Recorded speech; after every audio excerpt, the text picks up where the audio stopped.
사랑하는 과천교회 성도 여러분, 오늘 하루도 말씀을 따라 살아가는 저와 여러분 되시기를 바랍니다. 함께 기도하겠습니다. 날마다 말씀으로 우리를 새롭게 하시는 하나님, 오늘도 우리가 하루를 시작하며 주님 말씀 앞에 섭니다. 우리의 마음을 다하고 시간과 정성과 예물 드리며 주님 앞에 섭니다. 이 시간 우리에게 생명의 말씀 들려주시고 그 말씀 따라 살아갈 새 힘 더하여 주옵소서. 예수 그리스도의 이름으로 기도합니다. 아멘. 하나님께서 오늘 우리에게 주시는 말씀은 구약 성경 스가랴 4장 1절에서 14절 말씀입니다. 주님 감사합니다. 본문 중 스가랴 4장 1절에서 9절 말씀 봉독하겠습니다. 내게 말하던 천사가 다시 와서 나를 깨우니 마치 자는 사람이 잠에서 깨어난 것 같더라. 그가 내게 묻되 내가 무엇을 보느냐?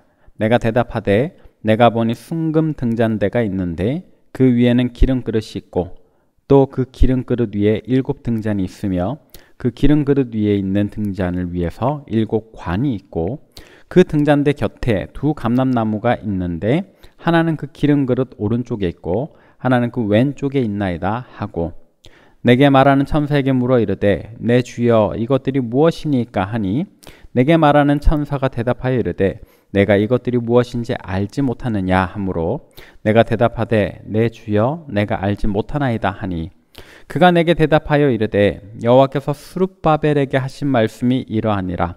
만군의 여호와께서 말씀하시되 이는 힘으로 되지 아니하며 능력으로 되지 아니하고 오직 나의 영으로 되느니라. 큰 산아 내가 무엇이냐? 내가 스룹바벨 앞에서 평지가 되리라.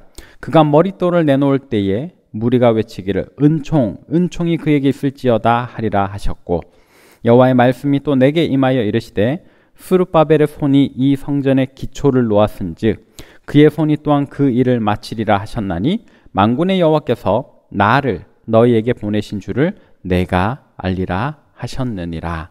아멘. 오늘 본문 말씀 선지자 스가랴가 밤에 본 총 8개의 이상 중에서 5번째를 다루고 있습니다.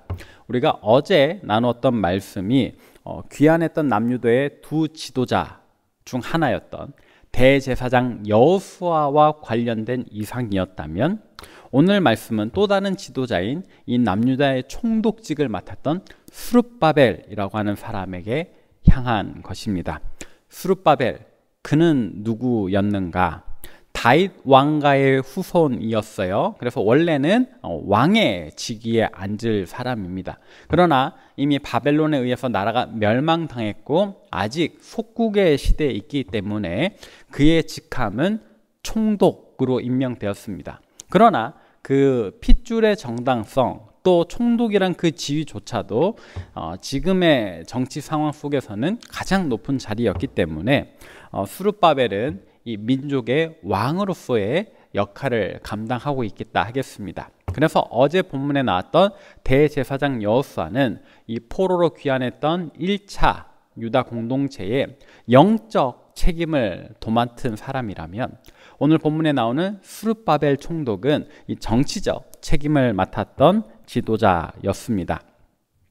여호수아든 스룹바벨이든 이 70년 포로기를 마치고 돌아온 그리고 폐허 가운데 새로운 시작을 이루어야 했던 이 남유다 공동체에 앞장서서 이끌어 나갔던 지도자들이었죠.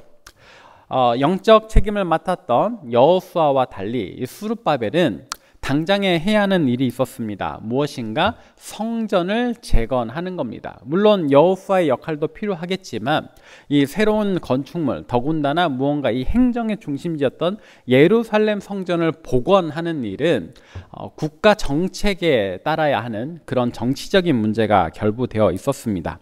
그래서 이 스룹바벨의 역량이 더욱더 중요했는데요. 근데 이 성전 재건 사업이 너무 어려운 일이었습니다. 왜냐하면 주변 민족들이 가만히 두고 보지 않았기 때문입니다. 이들의 상황을 이 역사적인 측면에서 살펴볼 수 있는 건 에스라서거든요. 근데 거기 보면은 주변 민족들이 거짓 항소를 올려요. 그랬더니 저 바벨론의 황제가 아니 다시 우리에게 대적하려고 그런 걸 짓는 거야? 짓지 마! 라고 칙령을 내려버립니다. 그것 때문에 성전 기초가 놓였을 때 과거의 영광을 기억했던 어른들은 슬픔의 눈물을, 그리고 이제 새로운 시작을 바라보는 이 젊은 세대들은 앞날에 대한 기대감에서 나오는 기쁨의 함성을 지르는, 그 눈물과 기쁨이 섞인 그 함성을 질렀던 그 기초공사 이후에 공사가 멈춰버리고 16년이라는 시간이 지나고야 말거든요. 그렇게 16년간 중단되었던 사업을 이제 이 스룹바벨 총독이 다시 시작을 하는 겁니다. 그런데 한 2달 정도 재건을 했을까? 다시금 주변 민족들이 회방을 놓으려고 합니다. 다뜨네, 스달보스네 같이 이름도 어려운 주변 총독들이 이 재건 사업을 멈추게 하려고 모의를 하고 있었어요. 그러니까 이 스룹바벨의 입장에서는 이미 16년 전에도 뇌물 먹은 관리들에 의해서 멈춰버렸던 이 사업을 다시 시작하려고 하는데, 그때와 같은 일이 반복되려고 하니까 그 마음이 얼마나 힘들고 어려웠겠습니까? 이거 또 막히는 거 아니야? 이거 해봐야 무슨 소용 있나? 하는 두려움이 그 마음에 생겼을 겁니다.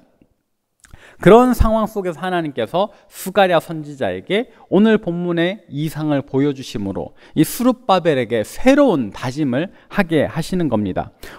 이상의 내용은 이렇습니다. 오늘 본문 2절 3절에 묘사된 대로 순금으로 이루어진 3층짜리 등잔대가 하나 있다.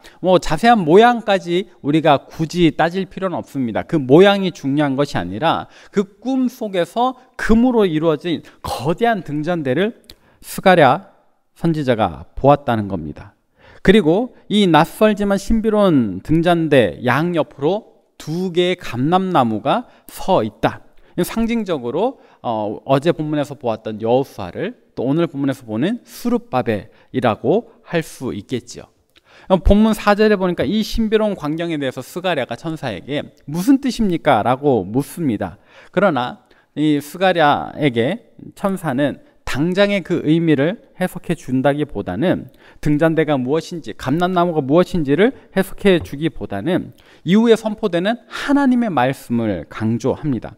하나님께서 어떤 말씀을 하셨는가? 스가랴 4장 7절입니다. 제가 읽겠습니다. 큰 산아 내게 무엇이냐? 내가 스룹바벨 앞에서 평지가 되리라. 그가 머릿돌을 내놓을 때에 무리가 외치기를 은총이 그에게 있을지어다 하리라 하셨고, 우리 하나님 말씀하십니다. 스룹바벨 앞에 어떤 큰 산이 있네? 그러나 큰 산아, 너 아무것도 아니다. 스룹바벨 앞에서 평지가 되어버릴 것이다 라고 하십니다. 그 큰 산의 머릿돌, 가장 중심이 되는 굳건한 반석이 되는 그 머릿돌이 내놓는다면, 그 머릿돌 위에 쌓아졌을 그 큰 산의 많은 흙무더기들은 다 어디로 갔을까요?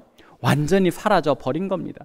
이 산이 몇 미터나, 해발 몇 미터나 되는지는 몰랐지만, 그러나 그 상관없어요. 큰 산이라도 하나님 앞에 평지가 되어 버릴 테니까 말입니다. 이 말씀에 대한 첨언도 오늘 본문 가운데 있습니다. 스가랴 4장 8절에서 9절입니다. 여호와의 말씀이 또 내게 임하여 이르시되 스룹바벨의 손이 이 성전의 기초를 놓았은즉 그의 손이 또한 그 일을 마치리라 하셨나니 만군의 여호와께서 나를 너희에게 보내신 줄을 내가 알리라 하셨느니라.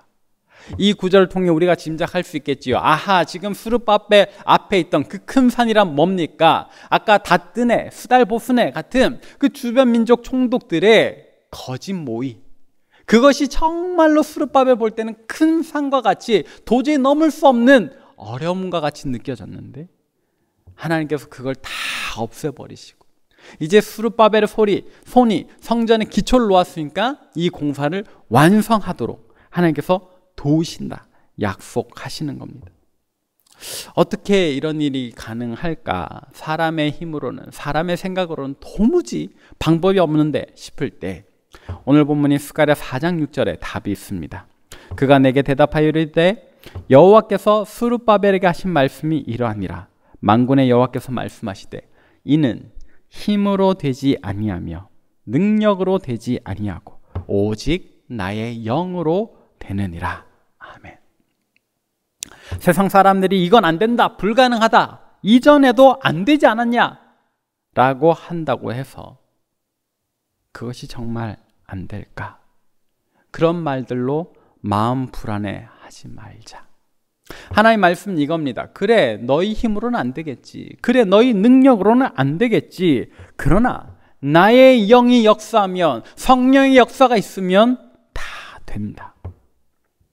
실제로 에스라서 6장에 보면은요, 이 사건에 대해서 이전과 달리 바사왕 다리오가 이 성전 재건의 법정 타당성을 오히려 역사 기록을 통해서 확인을 합니다.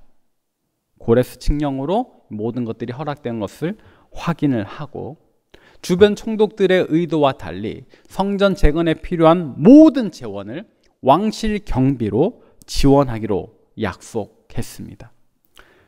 모두가 안 될 것이라고 했던 일이 이루어지고 만 것입니다.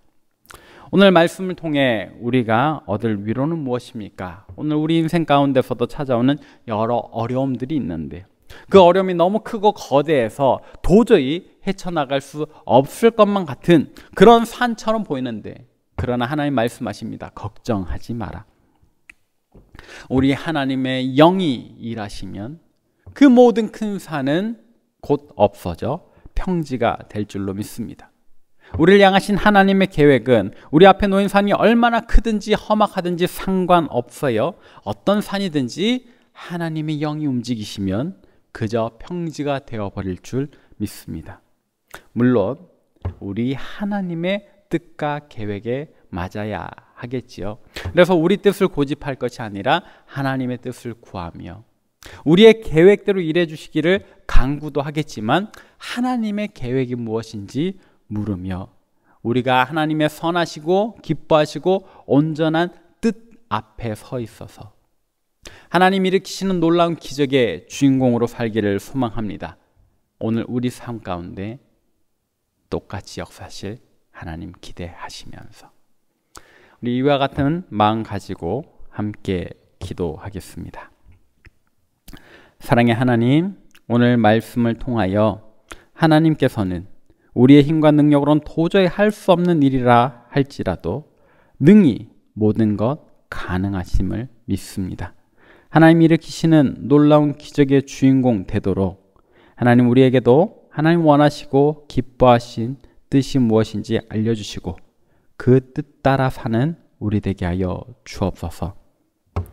복을 빕니다. 이제는 우리 구주 예수 그리스도의 은혜와 하나님 아버지의 놀라우신 사랑과 성령님의 교통하심이 하나님께는 능치 못한 일이 없는 줄로 믿고 하나님의 뜻을 따라 살기로 다짐하고 결단하는 우리 시냇가늘숲 과천교회 모든 성도들 머리 위에 이제로부터 영원토록 함께하옵시기를 간절히 축원하옵나이다.